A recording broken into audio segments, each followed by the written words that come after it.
सखर में रिपोर्ट कर रहा है हफीज़ लाशारी। सैयद सुल्तान शाह मासूम नौजवान सैयद उबदार शाह के मुबैना तौर ते कूड़ा पुलिस मुकाबला ज़ाहिर करे शहीद करण बाद हाणे संदन भाणेजे सैयद अली शेर उर्फ नवीद शाह की हयाती भी सख्त ख़तरे में पइजी वई है।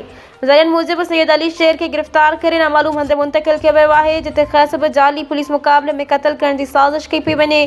ख़ानदानी ज़रियन जो चवणु आहे त सैयद अली शेर उर्फ नवीद शाह के बिना मुकाबले कानूनी कार्रवाई के नामालूम माण्हुन ज़बरदस्ती हिरासत में वरतो। बाद में खेसि एक काबिली नंबर प्लेट वारी होंडा गाड़ी में विहारे नामालूम तरफ खणी विया।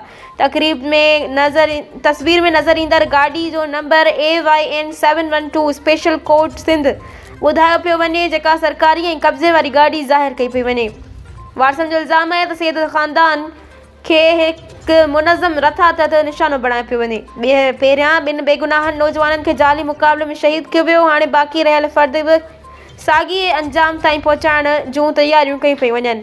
वारसनि Sindh high court IG Sindh session जज ऐं आला इख़्तियारनि खां अपील कई आहे त मामले जो फौरी नोटिस वठी सैयद ख़ानदान खे इंसाफ़ ॾियारियो वञे ऐं बेगुनाहनि जी खून सां खेॾंदड़ अंसरनि ख़िलाफ़ सख़्त क़ानूनी कार्रवाई कई वञे।